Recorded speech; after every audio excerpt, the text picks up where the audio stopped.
Hi, and welcome. You're listening to the X22 Report. My name is Dave, and this is episode 1447B, and today's date is December 13th, 2017, and the title of the episode is Propaganda is Leaked Before the Cabal's Main Event. Let's get into the economic collapse, political, and geopolitical news. Now, we understand the Cabal's main agenda was to remove the weapons from the American public.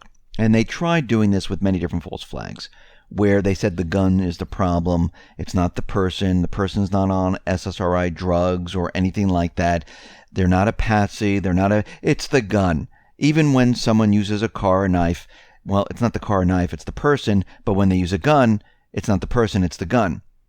And they tried to pass many different laws. And people were cheering when the concealed carry reciprocity law was voted by the House of Representatives and passed by the House of Representatives. Everybody was like, wow, this is fantastic. And all the gun owners all over the nation rejoiced because it allowed gun owners to cross state lines and they were allowed to conceal their weapon. But what most people didn't realize is that there had been a last-minute change to the bill that could substantially increase the number of Americans that are banned from buying guns. And it turns out that the change was inserted into the bill at the last moment that many lawmakers, they never read, and many lawmakers never read the bills. So what did they change? What did they insert into the bill? Well, this came on the 11th hour, and the change was to help states and agencies enter such data as criminal and domestic violence convictions into the National Instant Criminal Background Check System for gun purchases. FIXNIX, that's what they call it, is a measure that Senator Dianne Feinstein, Chris Murphy, Richard Blumenthal, and John Cornyn support. It responds to the Air Force failure to report Devin Kelly's criminal history by expanding the number of people who will be barred from gun possession going forward. So, exactly how many people could be barred from gun possession going forward? Well, according to Gun Owners of America, even people with unpaid traffic tickets could be banned from the owning guns under this bill. Now, you already know that 95% of NICS denials are false positives. And you probably also know that FIXNIX would require that the rolls of Social Security, Medicare, Medicaid, CHIP, and Obamacare be trolled for recipients with PTSD, ADHD, or Alzheimer's, that is, people who have had guardians appointed. What you may not know is that the second largest category of prohibited persons is fugitives from justice, and that a good portion of these Americans have unpaid traffic tickets. So they're finding all these different loopholes to skirt around the issue and to try to, basically disarm the American people. This is what they've been trying to do for a very long time. And we'll have to watch this to see where this moves and how this goes forward here. We see out in the UK, Theresa May has suffered the first defeat over the BREXIT in Parliament after a majority of the MPs backed an amendment to the EU withdrawal bill. Now, the amendment allows for MPs to have a meaningful vote on the final Brexit deal. Now, the EU withdrawal bill is an integral part of the UK's exit strategy. Now, it aims to effectively end the supremacy of the EU law and copy EU law into the UK statute book. So that the same rules and regulations apply post-Brexit. Clause 9 of the bill gives ministers the power to implement Brexit, but with the amendment being passed, they will not be able to do so until Parliament gives them the green light via a new Act of Parliament. Now, the UK plans to leave the EU by March 2019, but it looks like the Parliament right now wants a meaningful vote. And they want to basically review this. Now, we need to remember that the central bankers, they really don't want the UK to leave. They don't want them to exit. They want them to stay. And they're going to do everything they possibly can up until that date to keep the UK in the EU. And we see that they're going to continually try all different methods, avenues to try to do this. We see out in North Korea, the Russian military delegation, they have arrived in North Korea, and they're looking to have dialogue with North Korea. And the officials are going to be remaining in North Korea for the rest of the week. And what's very interesting, as we know, that Tillerson came out and said, listen, we would like to have talks with North Korea with no preconditions. And North Korea actually appears to be responding to Tillerson's request. North Korea agrees it is important to avoid war. And North Korea says they are open to any type of commitment talks. We are open to discussion. Now we have China, we have Russia, we have the United States, we have delegation of Russia in North Korea, and we could see talks starting very, very soon. Now, does this mean it's going to happen tomorrow? No, but this is the beginning stages. This is the feeler that they put out there, and I believe by next year we're going to see many different things happen with North Korea where the whole situation is going to calm down.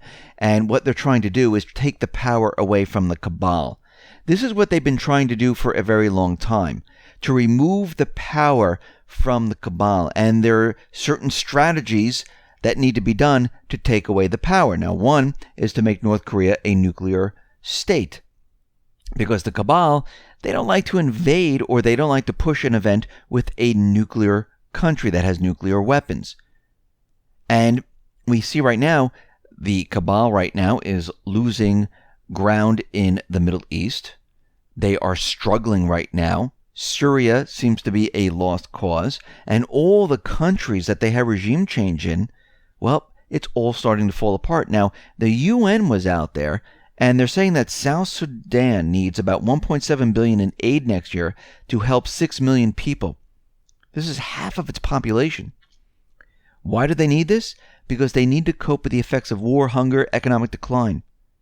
Now, we need to understand, the United States, the Cabal, in every country they've been in where they have regime change or started a war to have regime change, all these countries are dealing with the same thing. Hunger, economic decline. They all need humanitarian aid. They all need billions and billions of dollars.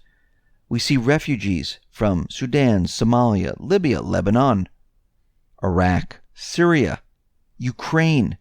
I mean, do we not see the pattern here of what the Cabal has been doing?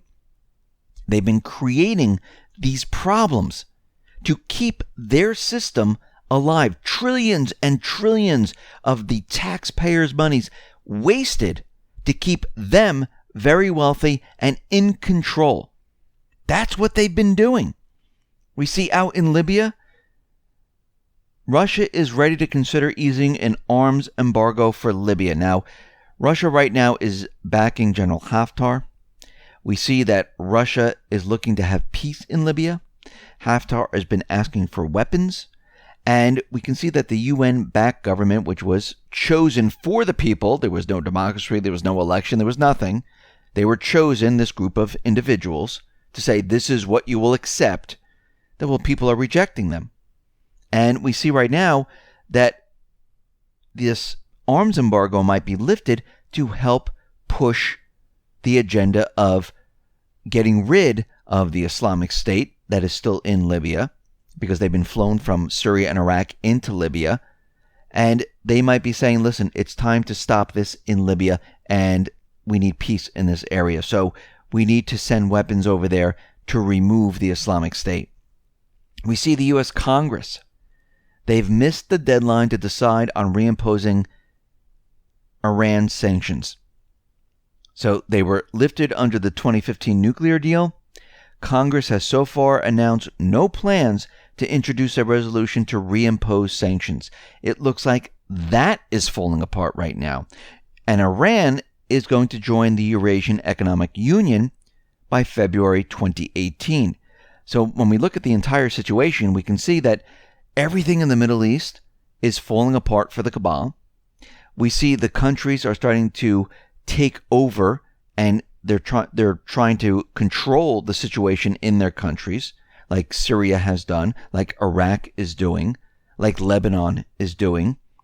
And we can see with Trump saying that Jerusalem is the capital of Israel, well, we see the Middle Eastern countries banding together.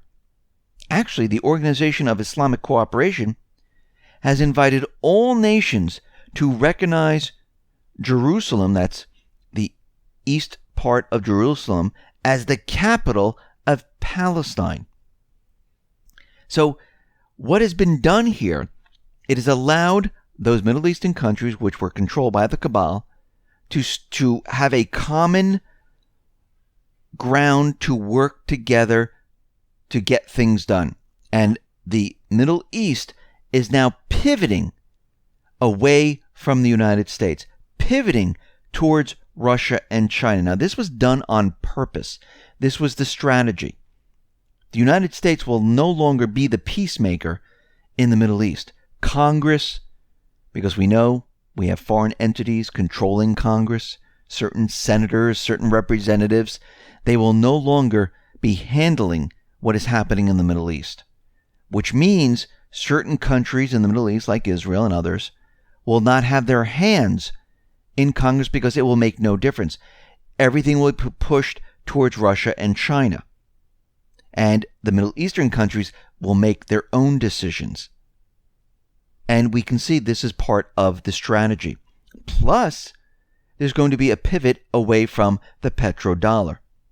We see right now a large number of pro-government reinforcements arrived in Deir ez-Zor to get rid of the last remaining forces of the Islamic State there. And we know the Islamic State, because they heard Russia was leaving, was trying to mount a major offensive, and it looks like this is going absolutely nowhere. Now, we talked a lot about cyber attacks, and we know that the cabal, the central banks, they will be using some type of an event to cover up this economic downfall. Now, each one of these factions, they have their own reasons for the event. They're not always working with each other. Sometimes they're not. So, for instance, like the cabal, all the corruption, all the stolen funds from the Pentagon, all the backroom deals, everything that is coming out now, well, they want an event to distract from that. The central banks, they want an event to distract from the collapsing economy. Remember, the central banks, there are different hierarchies of the central bank. There are many different central banks, but there's one main central bank. That's the BIS, which is really run by the Rothschild. And they don't want people to understand what is going on with a collapsing economy where it's blamed on the central bank. They don't want people to connect the dots to say, hey, oh, we know why this happened because it was the Federal Reserve. Oh, it was the ECB. It was the central banking system that failed. That's why everything's falling apart. They don't want people to know this. So different factions, the neocons have their reasons. They all have their different reasons, and they're all trying to push certain events. Now, what's very interesting, the Middle East, as they're joining forces and they're having a common ground, Saudi Arabia is also pivoting, they might cyber attack OPEC, because if OPEC, or when OPEC decides that, you know something, we're going to pivot towards Russia and China, and they're slowly doing this, well, the central banks, the cabal, they're not going to be too happy with this. And we see that there have been a lot of cyber attacks in the Middle East, and they target the oil and gas industries. And if this happens, they can use this as part of an excuse of why the system is breaking down. Think about this for a second, because the whole entire system is based on the petrodollar system. If the Middle East, Saudi Arabia, Iraq, Qatar, all these countries, if they're hit with a cyber attack and the oil industry is brought to its knees, well, they have their explanation of why the system is destroyed. It's a very simple thing to say that, oh, maybe the Islamic State did this for revenge. Maybe it was North Korea. Maybe it was Russia or China. Maybe they'll try to pull that card out, but I don't think it's going to work. But this is one way they can do it.